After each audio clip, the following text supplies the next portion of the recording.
আপনার এই খামার থেকে আপনি বার্ষিক কত টাকা আয় করেন? গড় এভারেজ যদি আপনি আমাদেরকে একটু বলেন। দামটা কিভাবে নির্ধারণ করেন?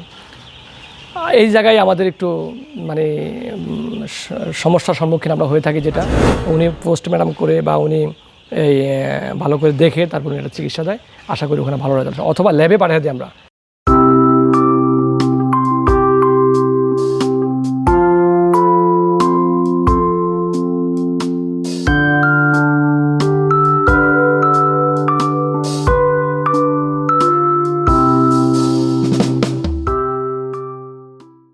জসিম ভাই, জি ভাই। আপনার এই যে হাইব্রিড সোনালীগুলো, এই মুরগিগুলো তো বিভিন্ন সময় বিভিন্ন রোগবালের সম্মুখীন হয়, তাই না?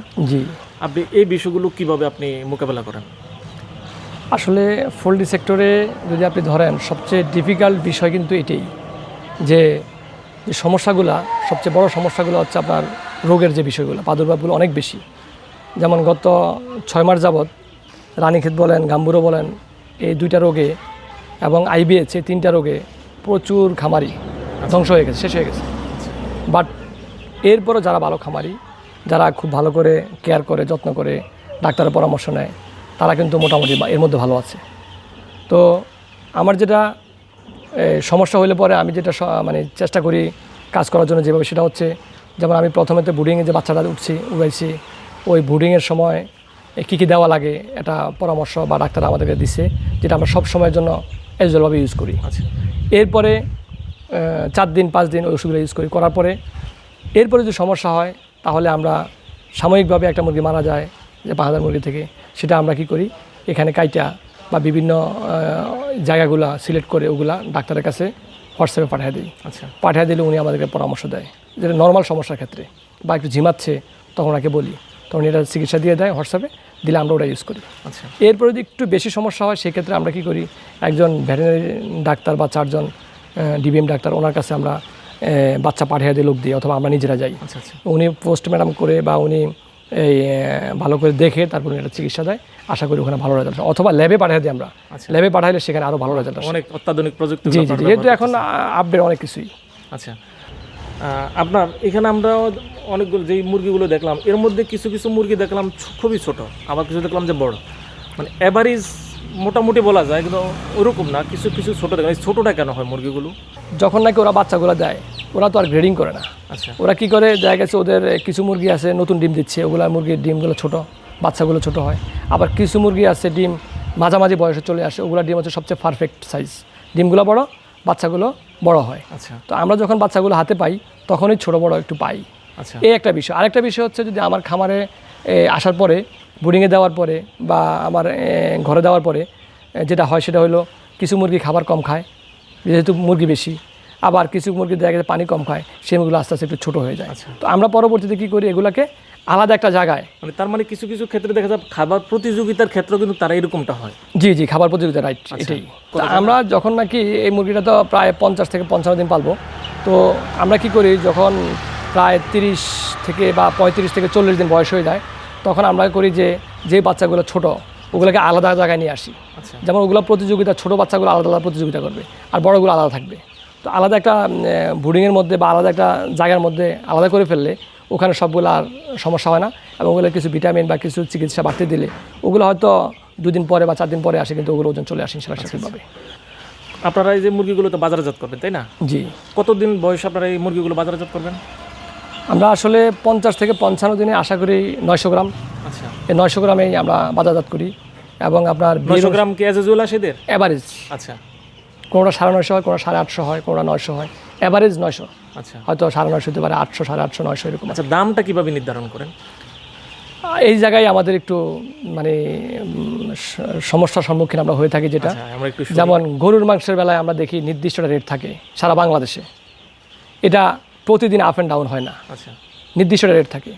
এটা একটু ডিস্টেন্স হয়, বিশেষ করে আমরা দেখি রমজানের সময় বা রমজানের ঈদের সময় হয়তো 50 টাকা ডিফারেন্স হয়।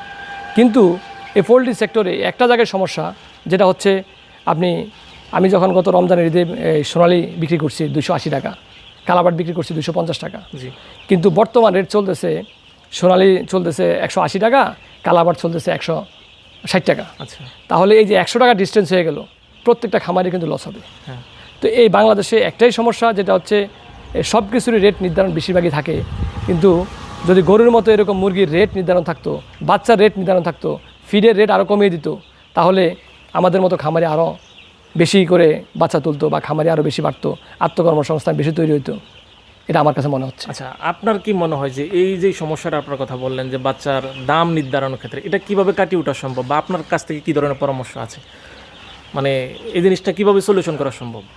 আসলে আমরা তো সামান্য বা একদম প্রান্তিক খামারি, জি, আমাদের যদি অত দাঁড়ায়, তবে আমার কাছে যেটা মনে হচ্ছে সেটা হলো এটা একমাত্র সরকার চাইলেই আচ্ছা, সম্ভব।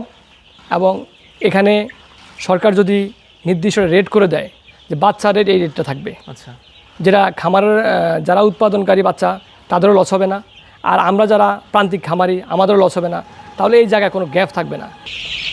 আপনি আমাদেরকে যদি একটু স্পষ্টভাবে ক্লিয়ারভাবে বলেন, দর্শকটা একটু শুনে মনে আনন্দিত হবে। সেটা হলো আপনার এই খামার থেকে আপনি বার্ষিক কত টাকা আয় করেন, গড় এভারেজ যদি আপনি আমাদেরকে একটু বলেন।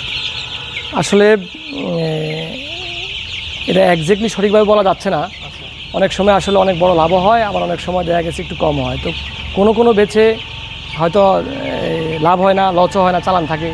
দুই একটা বেচে আবার দেখা গেছে লসও হয়ে যায়, আবার দেখা গেছে এক দুইটা বেচে অনেক বেশি প্রফিট হয়।